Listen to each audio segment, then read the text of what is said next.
Bem-vindo ao Viver Sustentável. Aqui, no nosso programa, temos procurado mostrar como funciona a reciclagem de papel, plástico, vidro e metais nas suas diversas fases, desde a coleta, triagem, enfardamento, reprocessamento e geração de novos produtos.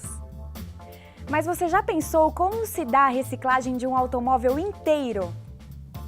Vamos conhecer hoje como funciona a reciclagem de automóveis. Vamos ver como os pneus podem ser reciclados, gerando renda e benefícios para o meio ambiente. Vamos assistir também a entrevista com Carlos Ibsen Lacava, da CETESB, que nos fala sobre o nível de emissão de poluentes na cidade de São Paulo e conferir também o preço por tonelada dos principais produtos destinados à reciclagem. Somente na cidade de São Paulo, cerca de 400 carros são retirados das ruas todos os dias por conta de problemas mecânicos ou acidentes. Eles são encaminhados para uma das centenas de oficinas mecânicas existentes na capital paulista. Uma oficina de médio porte gera cerca de 3 toneladas de resíduos por mês. Mas você sabe para onde vão as peças inutilizáveis do seu carro? Hoje é muito simples. Hoje joga no aterro sanitário, a coleta pública passa, pega e leva e não sabe nem o que está levando. Porque ainda não tem uma fiscalização enérgica em cima dessas oficinas em ter gestão ambiental. O problema é que os aterros sanitários estão ficando cada dia mais lotados. Mas existe uma forma de dar o destino correto a esses resíduos, gerar empregos e lucro. É a reciclagem de carros.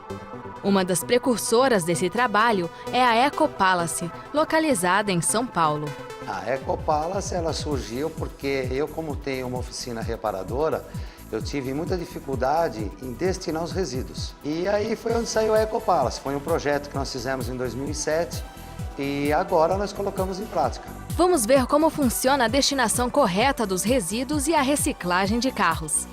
Primeiro, o material recolhido das oficinas chega num caminhão. Ele é separado, pesado, catalogado e armazenado. Depois acontece a triagem mais aprofundada dos materiais, já que diversas peças possuem mais de uma matéria-prima. Cada parafuso, cada pedacinho de plástico é separado. No caso da Ecopalace, os metais, os vidros e os pneus aguardam para serem destinados às recicladoras especializadas. Já o plástico é processado ali mesmo. Ele é triturado e ensacado para ser vendido. E o que era para-choque, protetores de motor, voltam à mesma cadeia produtiva como acessórios de interiores de carros.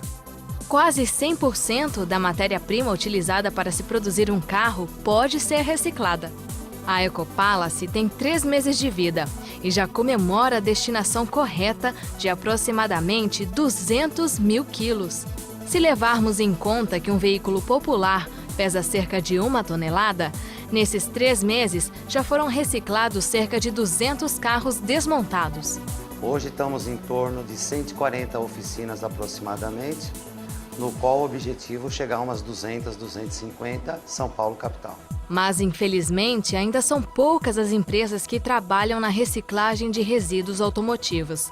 Ainda falta incentivo na área. Na minha opinião, deveria ter algum incentivo que essas empresas praticassem gestão ambiental.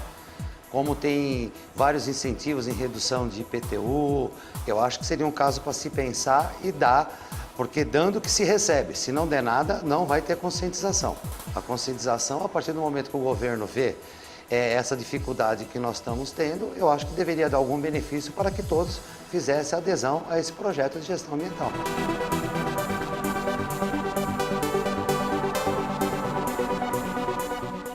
Fiquem agora com o professor e deputado Mendes Tami, respondendo as principais dúvidas da população.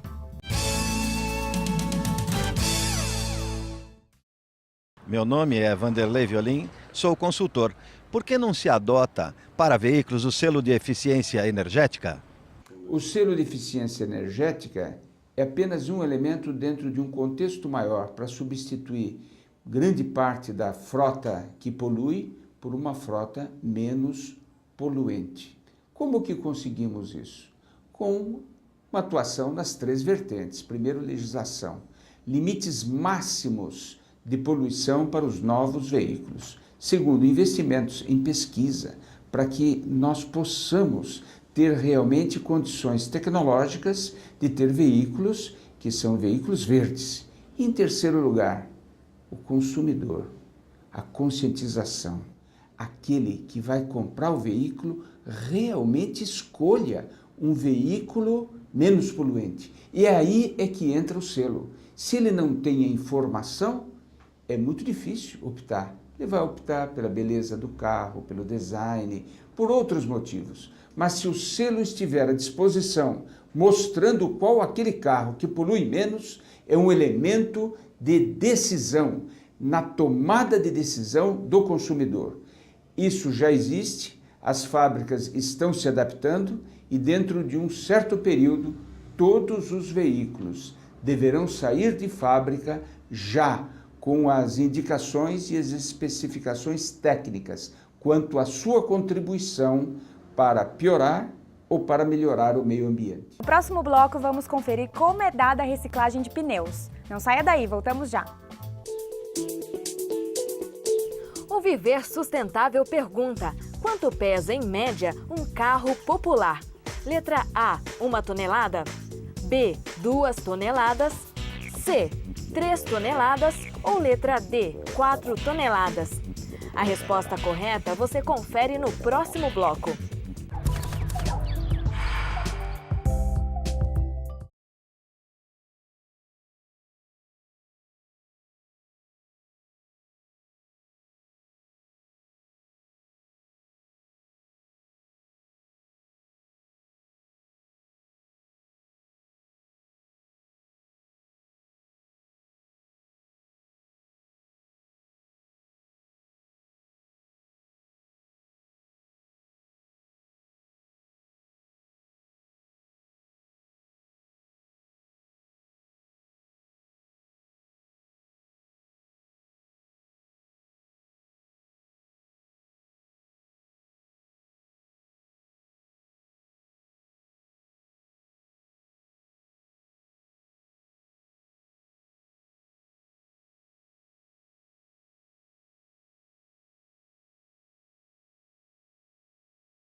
No bloco anterior, o Viver Sustentável perguntou quanto pesa, em média, um carro popular. A resposta correta é letra A, 1 tonelada. E quase todo veículo pode ser reciclado, portanto, não deixe que as peças usadas de seu carro sejam levadas para os aterros sanitários. Incentive a reciclagem. O pneu inservível do nosso automóvel pode ter inúmeras utilidades. Confira agora como é o processo de reciclagem de pneus e sua utilização. No Brasil, cerca de 45 milhões de pneus são fabricados por ano. Em todo o país, existem mais de 100 milhões de pneus inservíveis espalhados em terrenos baldios, aterros e rios. O pneu é composto basicamente por borracha, nylon e aço. A borracha, por exemplo, não se degrada facilmente e, quando é queimada a céu aberto, contamina o meio ambiente com carbono, enxofre e outros gases que são altamente tóxicos e cancerígenos. Além disso, os pneus abandonados podem se tornar criadouros de mosquitos da dengue e ninhos de ratos e cobras. A solução é dar outros destinos aos pneus usados. O pneu inservível, ele passa por vários processos. Ele pode ser triturado, laminado e também pode servir como combustível alternativo em fornos de cimenteiras. Pode se transformar em asfalto borracha, na mistura do asfalto. Pode se transformar em tapetes de borracha para veículos e também o granulado ele serve para quadras poliesportivas, piso de quadras poliesportivas. Então, vamos ver como funciona a reciclagem de pneus pela ONG Reciclanip. Uma vez coletados, parte deles vai para a cimenteira e a outra parte para os trituradores. Nesse processo, tudo é aproveitado: as lonas, o aço que vai para a siderúrgica e a borracha. Todo estabelecimento que fabrica ou comercializa pneus tem a obrigação de dar o descarte correto a esse material, segundo uma resolução do CONAMA, o Conselho Nacional do Meio Ambiente. Aí vão algumas dicas de como os pneus usados do seu carro podem ser descartados. Ele deve necessariamente levar a um ponto de coleta, ou então, quando na troca de um pneu por um pneu novo, ele deve deixar o pneu inservível na loja. Ou ainda levar em um dos pontos de coleta da Reciclanip, que esses pontos de coleta nós temos no Brasil inteiro, e ele pode consultar pelo site da Reciclanip. A reciclagem dos pneus é mecânica. Dessa forma, o processo de reutilização dos materiais é livre de poluentes.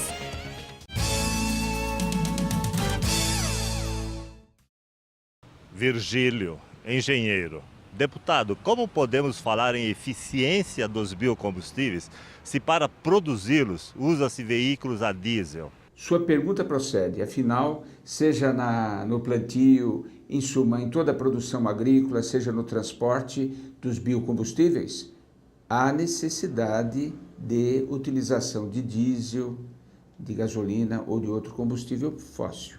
Mas o balanço energético é altamente positivo. Os biocombustíveis muito mais sequestram CO2 do que emitem CO2. Comparativamente aos combustíveis fósseis, a diferença é imensa. Mas há uma outra forma de analisar a questão. É a seguinte: quantos litros de biocombustíveis eu consigo produzir usando 1 litro de petróleo, 1 litro de combustível fóssil? A proporção para o etanol de milho dos Estados Unidos não é muito favorável. Eu produzo 1,3 litros de etanol de milho utilizando 1 litro de petróleo. Mas aqui no Brasil, a nossa situação com o etanol de cana-de-açúcar, o álcool de cana-de-açúcar, é completamente diferente.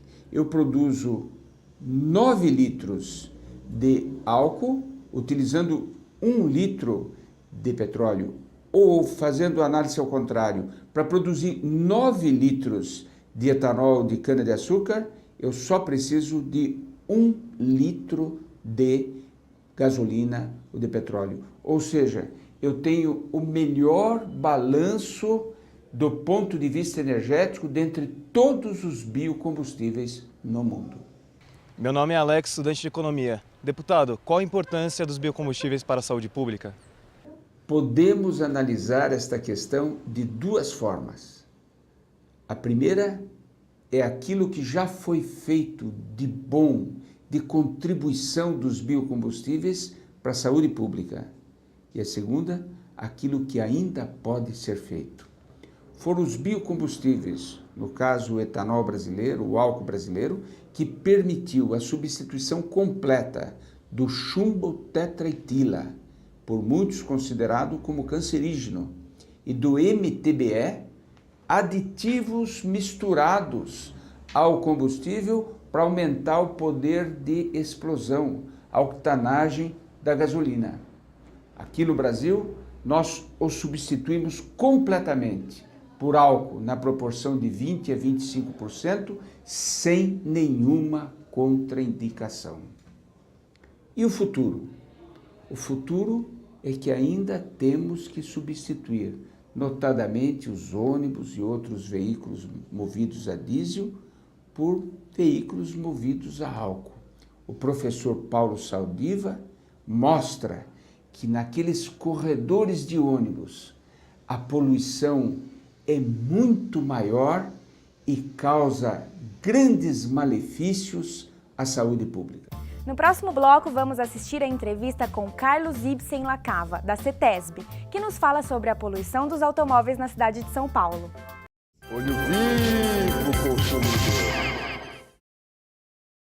Nos países da Europa e nos Estados Unidos, o índice de reciclagem de carros chega a 95%. O Brasil está muito longe deste número. Aqui, nós reciclamos apenas 1,5% dos veículos que saem de circulação. No Japão existe a lei de reciclagem de automóveis com meta de 70%. Uma lei dessas no Brasil seria um alívio, já que só na cidade de São Paulo, 400 carros precisam ser removidos todos os dias das ruas por conta de problemas mecânicos. Além disso, a idade média de nossa frota é de 9 anos para automóveis e 17 para caminhões.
Você sabia que mais de 1,5 milhão de toneladas de monóxido de carbono foram lançados na atmosfera da região da Grande São Paulo em 2008? Além disso, foram emitidos mais de 386 mil toneladas de partículas de hidrocarbonetos e 367 mil toneladas de óxidos de nitrogênio, entre outros dos principais poluentes encontrados no ar das grandes cidades. Esses dados são da Companhia Ambiental do Estado de São Paulo. A maior parte desses poluentes vem dos motores e tubos de escapamento de carros de passeio, caminhões, caminhonetes, ônibus e motos. Portanto, dê preferência ao transporte coletivo e não deixe de fazer a revisão do motor de seu veículo. Confira agora a entrevista realizada pelo professor e deputado federal Mendes Tami, com Carlos Ibsen Lacava, da CETESB, que falará da poluição gerada pelos veículos na cidade de São Paulo. É um prazer estar aqui na CETESB com o Dr. Carlos Lacava, gerente do Departamento de Desenvolvimento Tecnológico e de Sustentabilidade. É um prazer contar com a sua presença no programa. O prazer é todo meu atender aí a nobre, digamos, solicitação, né, de discutir um pouquinho a questão ambiental, que é uma questão tão importante, né, para São Paulo.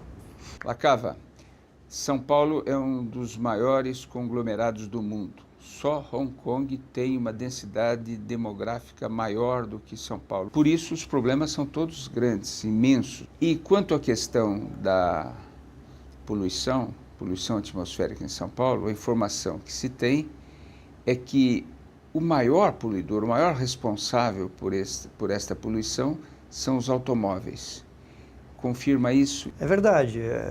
O adensamento causou aí um acúmulo muito grande de poluentes de origem veicular, né? Hoje nós temos uma frota muito grande, né, na área metropolitana, em torno de 9 milhões de veículos, e cada veículo é uma fonte de emissão, de tal forma que hoje nós temos aí em torno de, para alguns poluentes, 98% a quase 100% da emissão de origem veicular. E os dados ainda dizem que a cada dia útil aqui em São Paulo são lacrados 1.000 veículos leves de passeio novos. Aonde vamos chegar? O que pode ser feito para compensar a poluição gerada por esses novos veículos? O que se fez ao longo desses anos, e acho que tivemos grandes ganhos ambientais com a introdução de limites cada vez mais rígidos, políticas cada vez mais rígidas para os veículos. Quer dizer, nacionalmente, né, o Proconv, que estabelece limites para os veículos novos, permitiu que, embora um veículo estivesse entrando 10 veículos novos, a cada 2 veículos velhos que saíam, nós ainda tínhamos um balanço líquido positivo. Ou seja, os 10 novos poluíam menos do que os dois antigos que eram sucateados. Exato. Isso aconteceu também com as motocicletas, até mais recentemente, porque as motocicletas, e é verdade ainda hoje, uma motocicleta emite mais do que um veículo zero. Uma motocicleta nova emite mais que um veículo zero. Mas ela vai ser, até por ser um motor menos potente, ela vai ser adequada e agora nos próximos anos ela começa a atender limites bastante rígidos também. Essas são as normas de um outro programa que chama Promote, que é o equivalente do Proconv para motocicletas. Tá? Então isso permitiu que a gente tivesse, aí, principalmente nos anos 90, um ganho em termos ambientais na região metropolitana, né? Fora todo o programa, claro, de controle veicular que foi feito.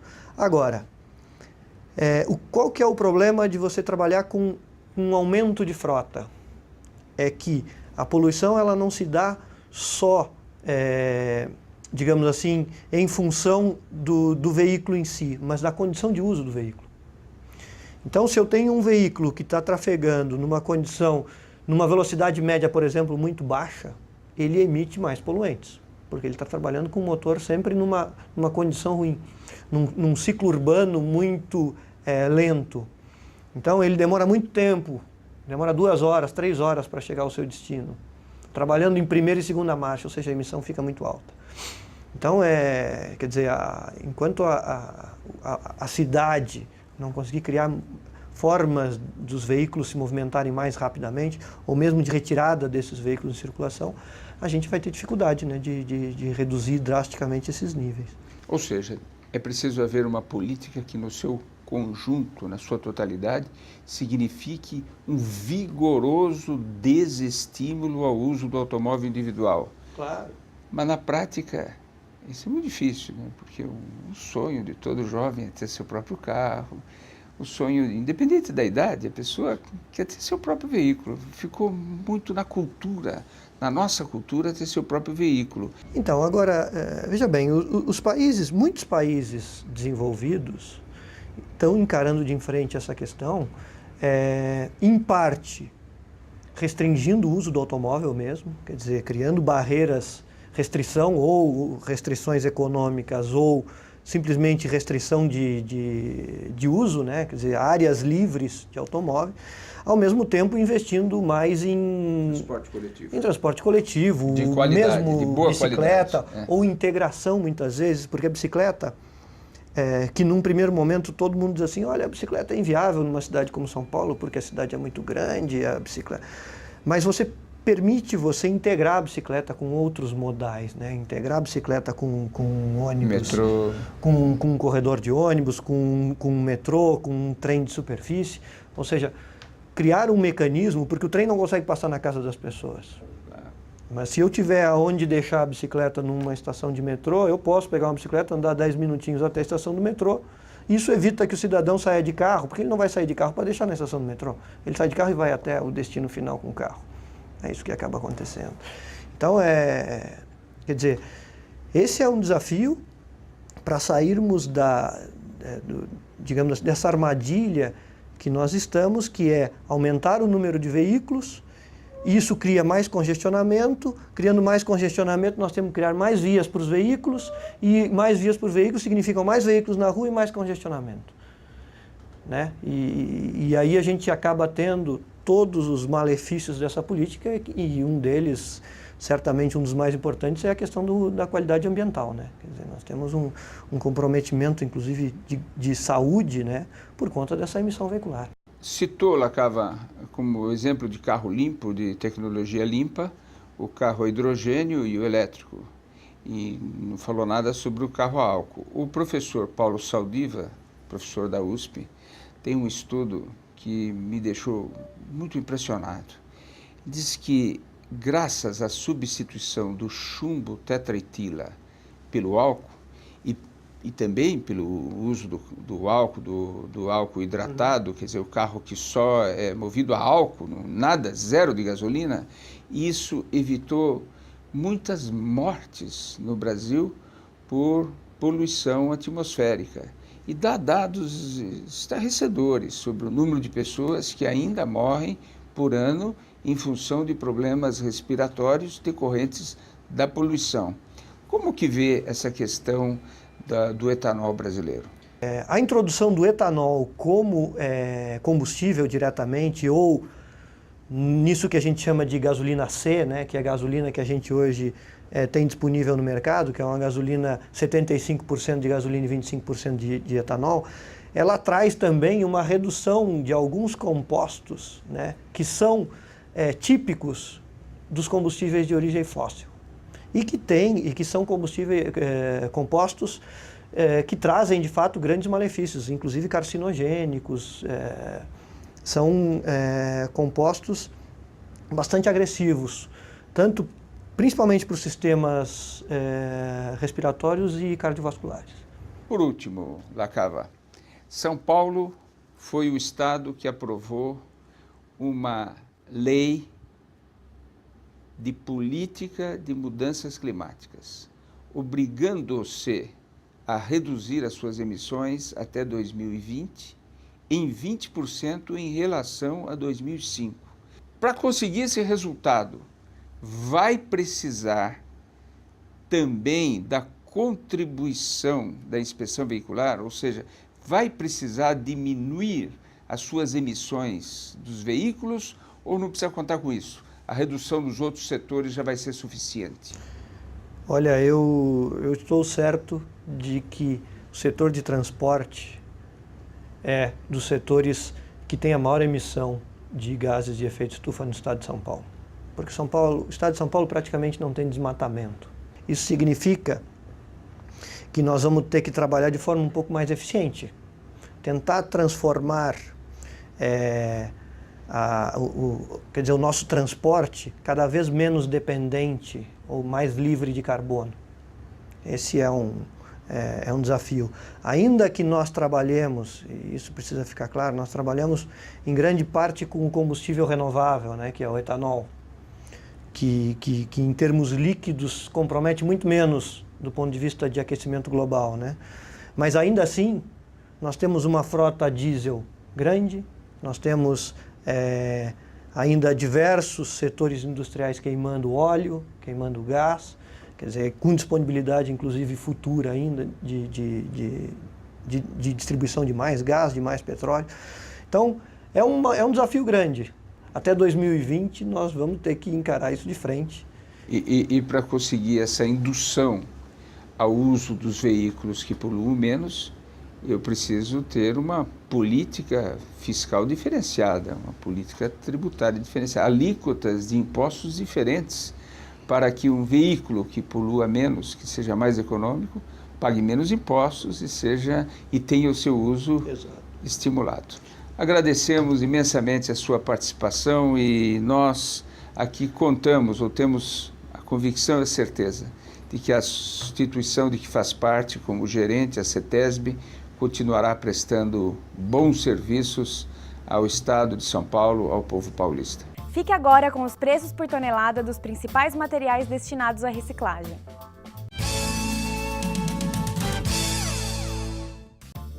Preço da tonelada do material reciclável para a cidade de Guarulhos. Papelão, R$ 370. Latas de aço, R$ 420. Alumínio, R$ 2.600. E PET, R$ 1.700. O Viver Sustentável fica por aqui. Para mudar a situação do planeta, precisamos fazer a nossa parte. E a sustentabilidade é o caminho. Para assistir nossos programas, acesse viversustentável.net ou mande sugestões de matérias ou dúvidas para contato@viversustentável.net. Até o próximo programa. Tenha uma feliz semana sustentável!